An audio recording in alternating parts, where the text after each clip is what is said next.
Hello friend. तो कहानी की शुरुआत होती है एक ऐसे आदमी से जिसे बिल्कुल भी अंदाजा नहीं होता कि अगले कुछ मिनटों में उसके साथ ऐसा खौफनाक हादसा होने वाला है जिसे देखकर किसी की भी रूह कांप जाए। दो गार्ड्स उसे पकड़कर उसकी बाह पर एक खास तरह का क्रीम लगाते हैं और इसके बाद उसके गले में एक काउंटडाउन टाइमर लटका दिया जाता है और उसकी कलाई पर मोटी स्टील की रिंग कसकर बांध दी जाती है। वह बेचारा अभी कुछ समझ भी नहीं पाता कि तभी ट्रेन की दीवार में बना एक छोटा सा हैच खोल दिया जाता है और बेरहमी से उसका हाथ बाहर निकाल दिया जाता है। जैसे ही उसका हाथ ट्रेन के बाहर पहुंचता है, उसकी दर्दनाक चीखें पूरे डिब्बे में गूंजने लगती हैं। लेकिन यह चीखें ज्यादा देर तक नहीं टिकती, क्योंकि ट्रेन के बाहर का तापमान 200 डिग्री होता है। महज कुछ ही सेकंड के अंदर उसका पूरा हाथ बर्फ की तरह जमकर पत्थर जैसा सख्त हो जाता है। जैसे ही टाइमर खत्म होता है, गार्ड्स उसका हाथ वापस अंदर खींच लेते हैं। उनमें से एक गार्ड चम्मच से उसके हाथ पर चोट मारकर चेक करता है और हाथ अब बिल्कुल लोहे की तरह जम चुका था।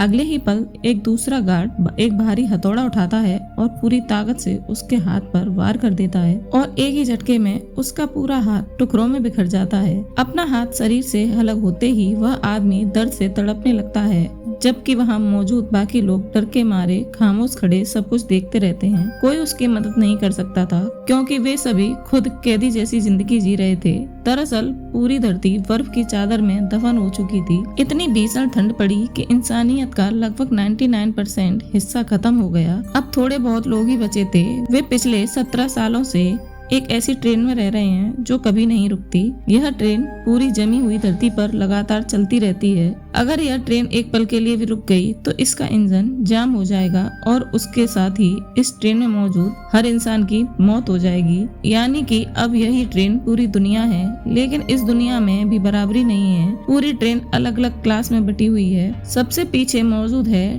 टेल सेक्शन, जहाँ करीब 1000 गरीब लोग किसी जेल से भी बदतर जिंदगी जी रहे हैं। न साफ पानी, न ढंग का खाना, न रोशनी और न ही कोई इज्जत। उन्हें सिर्फ एक काले रंग का प्रोटीन बार दिया जाता है, जिसे खाकर वे किसी तरह से जिंदा रहते हैं। उसके आगे मिडिल क्लास सेक्शन होता है। यहाँ रहने वालों की जिंदगी पहले से काफी बेहतर है। उन्हें साफ खाना मिलता है, साफ पानी मिलता है और रहने लायक माहौल भी। लेकिन असली ऐशो आराम ट्रेन के सबसे आगे मौजूद फर्स्ट क्लास सेक्शन में है। यहाँ वही लोग रहते हैं जिन्होंने ट्रेन का महंगा टिकट खरीदा था। शानदार कपड़े, शानदार कमरे, बेहतरीन खाना और लग्जरी सुविधाएं, और पूरे सिस्टम पर इन्हीं लोगों का राज चलता है। इनकी मर्जी के बिना ट्रेन में कुछ भी नहीं हो सकता था। अगली सुबह दो गार्ड टेल सेक्शन में आते हैं। उन्हें एक ऐसा आदमी चाहिए था जो वायलिन बजाना जानता हो। भीड़ में से एक बूढ़ा आदमी आगे आता है। वह कहता है कि वह और उसकी पत्नी दोनों वायलिन बजा सकते हैं, लेकिन गार्ड साफ कहते हैं कि उन्हें सिर्फ एक ही इंसान चाहिए। बूढ़ा आदमी अपनी पत्नी को अकेला छोड़कर जाने से मना कर देता है और उसकी यह बात गार्ड को पसंद नहीं आती और उनमें से एक गार्ड उसकी पत्नी का हाथ पकड़कर इतनी जोर से मोड़ता है कि उसकी हड्डी टूट जाती है और फिर बूढ़े आदमी को जबरदस्ती घसीटकर साथ ले जाते हैं। यह सब देखकर पूरे टेल सेक्शन का खून खौल उठता है, लेकिन कोई कुछ कर नहीं सकता था, क्योंकि विरोध करने पर सिर्फ उनको मौत मिलेगी। इसी दौरान हमारी मुलाकात होती है कर्टिस से। कर्टिस अपने दोस्त एडगर के साथ मिलकर भीड़ में कुछ तलाश रहा होता है। तभी एक औरत तान्या इशारा करके बताती है कि जिस चीज की तलाश तुम्हें है वह उसके बेटे के पास है। कर्टिस चुपचाप बच्चे से वह काली प्रोटीन बार ले लेता है, लेकिन उसे खाने के लिए नहीं, बल्कि उसके अंदर छिपे एक राज को निकालने के लिए। वह ब्लेड से प्रोटीन बार को बीच से काटता है और अंदर से एक छोटा सा कैप्सूल निकलता है। उस कैप्सूल में एक गुप्त संदेश होता है। कर्टिस वह संदेश तुरंत टेल सेक्शन के सबसे समझदार और बुजुर्ग आदमी गिलियम को दे देता है। पिछले कई महीनों से ऐसे ही गुप्त संदेश उन्हें ट्रेन के आगे वाले हिस्से से कोई अनजान इंसान भेज रहा था। इन्हीं संदेशों के सहारे टेल सेक्शन के लोगों के अंदर उम्मीद अभी तक जिंदा थी। इस बार कैप्सूल खोलने पर उसमें सिर्फ एक नाम लिखा था, नाम गोंग मिनसू। वह एक नाम, लेकिन शायद यही नाम उनकी किस्मत बदल सकता था। नाम गोंग वही इंजीनियर था जिसने कभी इस पूरी ट्रेन का सिक्योरिटी सिस्टम डिजाइन किया था। उसे हर दरवाजे पर लॉक, हर सिक्योरिटी कोड और पूरी ट्रेन का नक्शा याद था। लेकिन विडंबना यह थी कि आज वही आदमी ट्रेन की जेल में कैद था। मिलियम तुरंत समझ जाता है कि अगर उन्हें आजादी चाहिए तो सबसे पहले नाम गोंग को जेल से बाहर निकालना होगा। अगर वो उनके साथ आ गया तो वह एक एक करके ट्रेन के सारे लॉक खोल सकता है, और अगर वे इंजन तक पहुंच गए तो पूरी ट्रेन उनके कब्जे में आ सकती है। यानी कि पहली बार टेल सेक्शन के गरीब लोगों के पास आजादी की एक असली उम्मीद दिखाई दी थी, लेकिन उन्हें पता नहीं था कि असली तूफान अभी शुरू भी नहीं हुआ है। उस रात टेल सेक्शन में एक बार फिर से हलचल मच जाती है। दरवाजा खुलता है और कई हथियारबंद गार्ड्स के साथ ट्रेन की क्रूर अधिकारी मैसन अंदर दाखिल होती है। लेकिन इस बार उसका मकसद किसी और को सजा देना नहीं था, उसे एक बच्चा चाहिए था। अंदर आते ही मैसन एक एक करके बच्चों की हाइट नापना शुरू कर देती है। यह देखकर मौजूद हर माँ के चेहरे का रंग उड़ जाता है। तान्या तुरंत अपने बेटे टिम्मी को अपने पीछे छिपा लेती है, लेकिन उसकी यह कोशिश ज्यादा देर तक काम नहीं आती। मैसन की नजर आखिरकार टिम्मी पर पड़ जाती है और वह बिना एक पल गवाए गार्ड्स को इशारा करती है। अगले ही पल 4 गार्ड्स तान्या को धक्का देकर टिम्मी को जबरदस्ती उससे छीन लेते हैं। तान्या रोती चिल्लाती रह जाती है, लेकिन किसी में भी इतनी हिम्मत नहीं होती कि हथियारबंद गार्ड्स के सामने खड़े हो सकें। उसी वक्त एंड्रू का सब्र खत्म हो जाता है। वह गुस्से में दौड़कर सीधे मैसन पर हमला कर देता है और अपना जूता उतारकर उसके चेहरे पर दे मारता है। पूरा सेक्शन एक पल के लिए सन्न रह जाता है, मगर मैसन बिना कुछ कहे सिर्फ मुस्कुराकर और टिम्मी को लेकर वहाँ से चली जाती है। सब जानते थे कि इसका अंजाम बहुत भयंकर होने वाला है। कुछ देर बाद गार्ड्स वापस लौटते हैं। इस बार उनका निशाना सिर्फ एंड्रू होता है। कुछ देर बाद मैसन सबके सामने आती है और उसके हाथ में वही जूता होता है जो कुछ देर पहले एंड्रू ने उसके ऊपर फेंका था। वह जूता हवा में उठाकर कहती है कि इंसान की पहचान उसके जूतों से नहीं बल्कि उसकी जगह से होती है। जूते हमेशा पैरों में ही अच्छे लगते हैं, सर पर नहीं। अपनी औकात कभी मत भूलना। उसकी यह बात पूरे टेल सेक्शन के दिल में आग लगा देती है। हर इंसान के अंदर बदले की चिंगारी भड़क उठती है, लेकिन सबसे ज्यादा गुस्सा कर्टिस के अंदर था।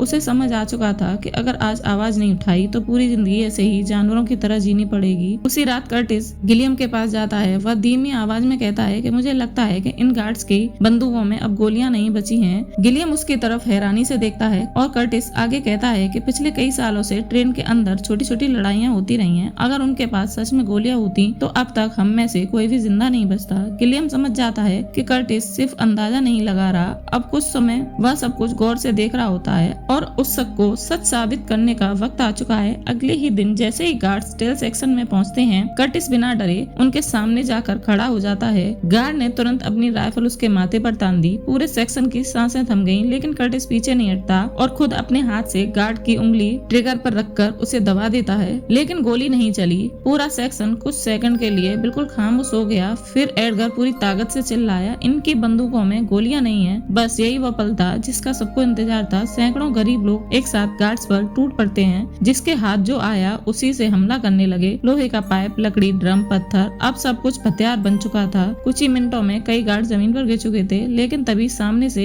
एक मोटा गंजा आदमी आता है जिसके हाथ में एक बहुत भारी लोहे का डंडा था। वह जिस पर वार करता वह वहीं ढेर हो जाता। कुछ देर के लिए ऐसा लगा जैसे पूरी बगावत यहीं खत्म हो जाएगी, लेकिन तभी भीड़ से एक दुबला पतला आदमी आगे बढ़ा। उसने मौका देखकर अपनी पूरी ताकत से चाकू उस गार्ड के पेट में घोंप दिया। गंजा गार्ड वहीं गिर पड़ा। मरने से पहले उसकी कमर पे जो चाबियां थी उन्हें कर्टिस तुरंत उठा लेता है और उसे पता था कि यही वो चाबियां हैं जो उन्हें आजादी के दरवाजे तक ले जाएंगी। बिना एक पल गंवाए सब लोग जेल सेक्शन की तरफ दौड़ पड़ते हैं नामगोंग मिन्सू को छुड़ाने के लिए। जैसे ही वो दरवाजा खोलते हैं तो इस वक्त नामगोंग मिन्सू की हालत बहुत खराब थी। वह नशे की वजह से बेहोश पड़ा था और बार बार आवाज देने के बावजूद वो कोई जवाब नहीं दे रहा था। कुछ पल सोचने के बाद कर्टिस उसकी जेब से मिली क्रोनोल की गोली निकालता है और उसे सिंगा देता है। जैसे ही उसकी नाक तक उस नशे की गंध पहुंचती है, नामगोंग अचानक से आंखें खोल देता है। उसके साथ उसकी बेटी योना भी वहाँ पर कैद थी। योना कोई साधारण लड़की नहीं थी। उसके अंदर एक अजीब सी क्षमता थी। वह बंद दरवाजों के पार भी लोगों की मौजूदगी और हलचल का अंदाजा लगा सकती थी। कर्टिस बिना वक्त गवाए सीधे मुद्दे पर आ जाता है। वह नामगोंग से कहता है कि अगर तुम हमारे लिए ट्रेन का हर दरवाजा खोल दो तो बदले में हर दरवाजे पर तुम्हें एक क्रोनोल कैप्सूल मिलेगा। नामगोंग कुछ पल तक उसे देखता रहता है, फिर हल्की सी मुस्कान के साथ इस सौदे के लिए तैयार हो जाता है। वह पहला लॉक खोलता है और कई सालों बाद टेल सेक्शन के लोगों के सामने आजादी का पहला दरवाजा खुल जाता है। सब लोग सावधानी से अगले डिब्बे में कदम रखते हैं। यह ट्रेन का किचन सेक्शन था। हैरानी की बात यह थी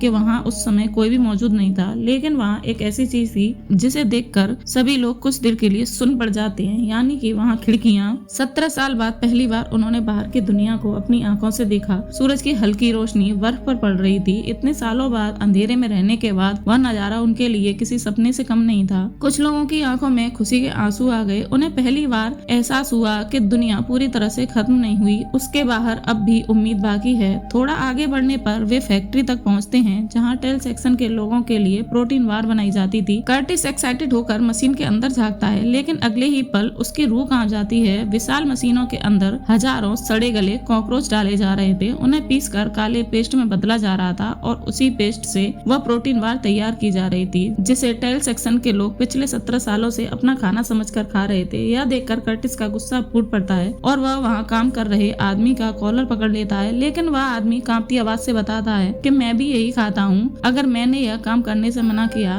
तो वो लोग मुझे मार देंगे। कर्टिस धीरे धीरे उसका कॉलर छोड़ देता है और उसे समझ आ चुका था कि असली दुश्मन या मजदूर नहीं बल्कि वह व्यवस्था है जिसने उनको सब करने पर मजबूर किया है। वह यह भयानक सच अपने साथियों से छिपा लेता है। उसे डर था कि अगर सभी को पता चल गया कि वे इतने सालों से कॉकरोच खा रहे हैं तो उनका हौसला टूट जाएगा। आगे बढ़ते हुए कर्टिस को एक और गुप्त संदेश मिलता है। इस बार उसमें सिर्फ एक शब्द लिखा था, वाटर। दूसरों के लिए यह एक मामूली शब्द, लेकिन गिलियम तुरंत उसका मतलब समझ जाता है। वो कर्टिस से कहता है कि अगर हम पानी वाले सेक्शन पर कब्जा कर लें तो पूरी ट्रेन की सप्लाई हमारे हाथ में आ जाएगी। यानी कि पहली बार अमीर लोगों पर दबाव बनाया जा सकता था। नई उम्मीद के साथ सब अगले दरवाजे की तरफ बढ़ते हैं, लेकिन जैसे ही नॉन्ग लॉक खोलने वाला होता है, योना अचानक से बेचैन होकर वह धीमी आवाज में कहती है, रुको, दूसरी तरफ कोई है। लेकिन तब तक बहुत देर हो चुकी थी। दरवाजा आधा खुल चुका था और उसके सामने हथियारों से लैस गार्ड्स की पूरी फौज थी। अगले ही पल दोनों तरफ से जबरदस्त भिड़ंत हो जाती है। कुल्हाड़ियां, चाकू और लोहे के हथियार हवा में लहराने लगते हैं। कुछ ही सेकंड बाद कई लोग जमीन पर गिर पड़ते हैं। ट्रेन का यह सेक्शन खून और चीखों से भर जाता है और कर्टिस समझ जाता है कि इंजन तक पहुंचने का रास्ता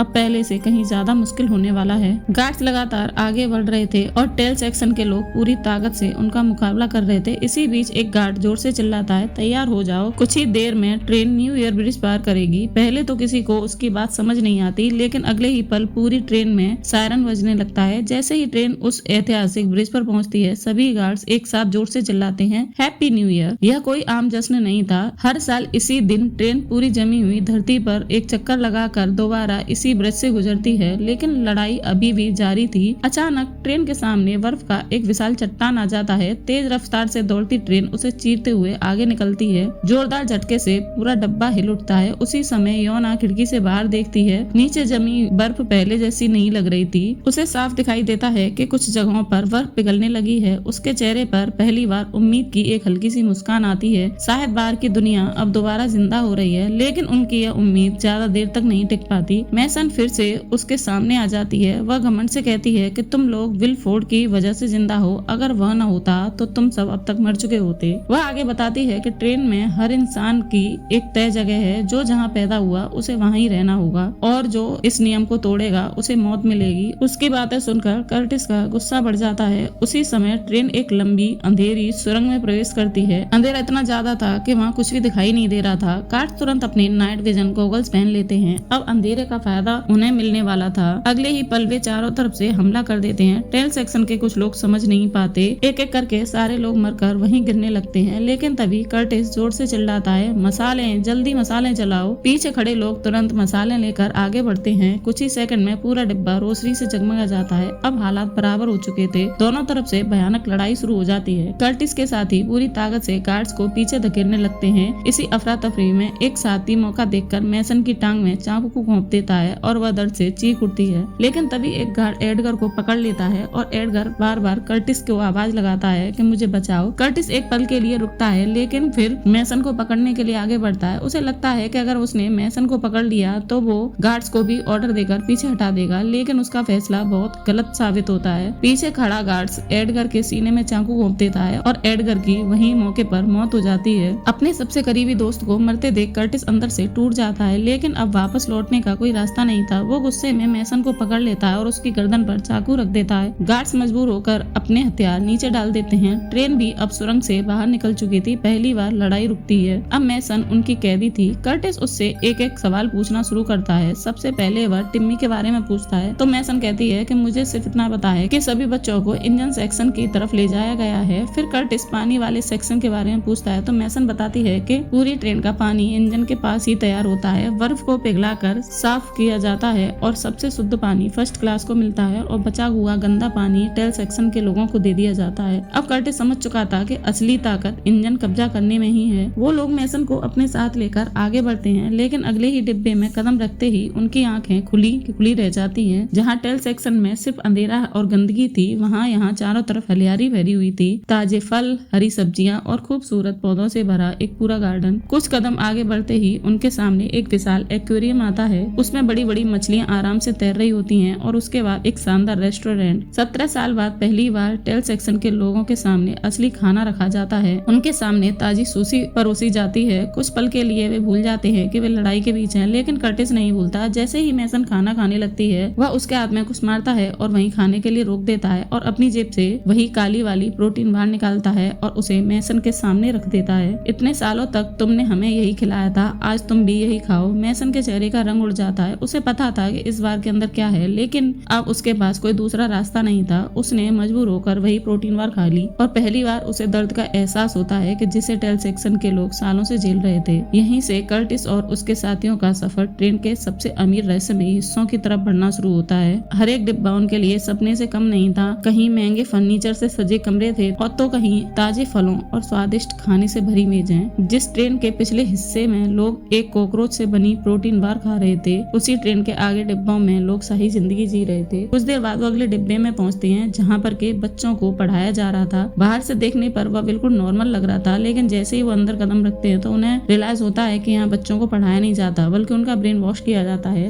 टीचर बच्चों को बिल फोर्ड को भगवान की तरह मानना सिखा रही थी। साथ ही टेल सेक्शन के लोगों को गंदा, निकम्मा और समाज पर बोझ बताया जा रहा था। तभी तान्या अपने बेटे टिम्मी की तस्वीर निकालती है और आंखों में आंसू लिए हर बच्चे से पूछती है, क्या तुमने मेरे बेटे को कहीं देखा? कुछ पल की खामोशी के बाद एक बच्चा धीरे से कहता है कि उसे अगले सेक्शन में ले जाया गया है। यह सुनते ही तान्या के चेहरे पर फिर से उम्मीद लौट आती है। उसे यकीन हो जाता है कि उसका बेटा अभी जिंदा है। इसी दौरान स्कूल का माहौल अचानक बदल जाता है। एक गंजा आदमी अंदर आता है और उसके हाथ में अंडों से भरी एक ट्रॉली होती है। वह मुस्कुराते हुए सभी को नए साल की शुभकामना देता है और एक एक करके अंडे बांटना शुरू कर देता है। टेल सेक्शन के लोग हैरानी से उन अंडों को देख रहे थे। 17 साल बाद उन्होंने पहली बार असली अंडा देखा था। उन्हें क्या पता था कि यह सब एक जाल है। अचानक वो आदमी अपनी ट्रॉली में हाथ डालता है और एक मशीन गन बाहर निकाल लेता है और बिना किसी चेतावनी के गोलियां बरसाना शुरू कर देता है। उसी समय क्लास टीचर भी अपनी गन निकालती है और गोलियां चलाना शुरू कर देती है। चारों तरफ अफरा तफरी मच जाती है। लोग जान बचाने के लिए इधर उधर भागने लगते हैं। इसी बीच वह आदमी जिसका हाथ पहले से काट दिया गया था, गोली लगने से जमीन पर गिर पड़ता है। उधर एक साथी मौका देखकर टीचर की गर्दन पर चाकू से वार करता है। टीचर वहीं ढेर हो जाती है, लेकिन लड़ाई अभी खत्म नहीं हुई थी। अचानक से गार्ड्स का लीडर दिखाई देता है। उसने गिलियम को